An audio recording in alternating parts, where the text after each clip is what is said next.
Hey guys, this is a segment from the Slumpbuster Podcast. You can find the full episode on any of the various podcast platforms, or of course, subscribe to us on YouTube for more of our content. Other than that, guys, sit down, bust a slump, and enjoy. And then you have the team with the number 2 overall pick this coming year, the New York Jets. That they have an open head coaching position as well, and it's looking like Robert Saleh might be able to lock that one down. That would be huge because Robert Saleh's got a lot of heart, a lot of fire, a lot of passion in his game, and that's what New York needs right now. Definitely. I can only hope. Obviously, I would be rooting for Robert to have a solid thing. It sounds like it's a foregone conclusion that he's gone anyway, so I've accepted that as a Niners fan. That brings me to my next kind of topic. So speaking of the New York Jets, they have that number 2 pick. Yep. This kind of ties into what we were talking about with the national championship game. Justin Fields, he's out there. He got a lot of buzz after that Clemson win. Of course. Devonta Smith gained a lot of buzz after his national championship win. Right. Number 2 is an interesting spot to be in if you are the New York Jets. Penei Sewell sat out this season, but supposed to be a generational offensive tackle. Whatever. Probably the best tackle in the draft. A lot of people have him going up there for sure. And then there's this kid, Zach Wilson, out there from BYU, Will Mormon College. Who is going to be the number 2 overall pick this year? Or who should be the number 1 overall pick? The number 2 overall pick, for some reason, I could still see the Jets hanging on to Sam Darnold. For some reason, I can see it happening. Something just deep down tells me that they're not going to move off Sam Darnold just yet. And in a way, I don't blame them because Sam Darnold is not garbage. He just doesn't have a lot of talent around him.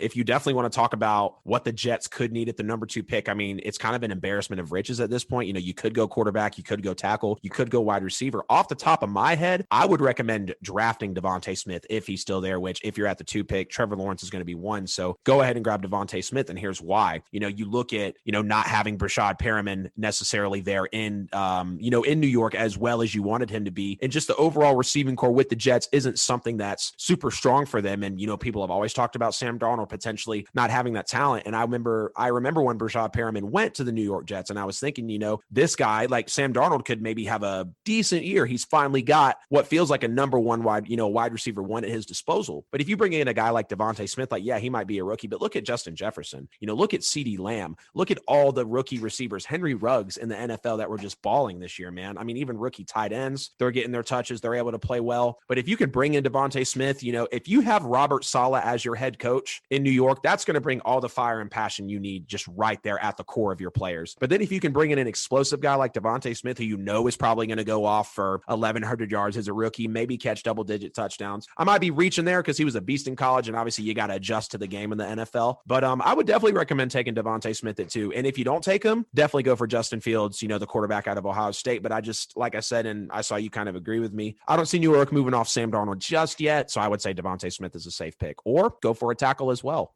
I'm actually going to go in the opposite direction here, honestly. I'm going to say the Jets should go quarterback. I'm going to say that they should go with Fields or Wilson. And here's why. I feel as though Sam, we're kind of going off of our draft day expectations of what he is at this point in the league. Of course. Enough tape. And yes, I understand Adam Gase is a hindrance on young quarterback development when you look at a guy like Ryan Tannehill.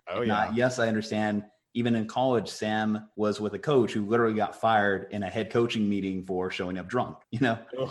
Yeah. So I think obviously it's safe to say Sam hasn't had the best opportunity to succeed. But at this point, I wonder how many bad habits you have to work out of Sam's career to be able to move forward with him. And if you are bringing in a defensive head coach like Robert Saleh, then you're already putting yourself in a position where you're not bringing in a guy who's necessarily going to go in, teach Sam Darnold the ways to move the football down the field in the National Football League. Of course. So I feel like it's in their best interest to move towards a guy on a rookie contract, because that's another thing too. Sam's contract, he's already going to be 3 years in, and he's coming towards the point where, okay, now what do we pay this guy if he has one good season this coming year? Does that just suddenly change your opinion of 3 years of bad tape? Does it put you in a situation where you're Dak Prescott, where, yes, you proved it, but I want you to prove it a little bit more to me. Of course. And I think it'd just be better for them to just get a fresh start if they're bringing in a new administration and try and change that culture there.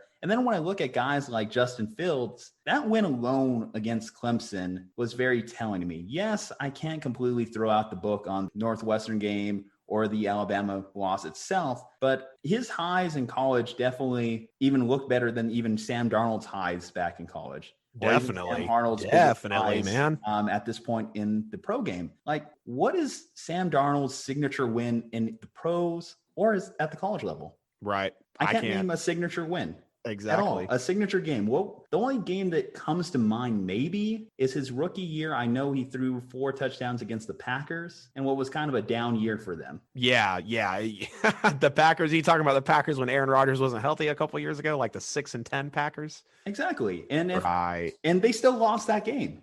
Right. I think that kind of tells me that Sam's at the point where he might be just looking for a fresh start himself. He needs to be in a different uniform.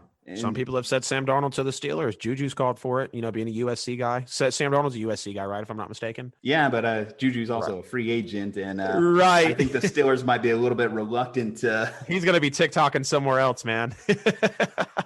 Hey, there's 12-year-olds making bank on TikTok now. Maybe Juju could consider a career change at this point.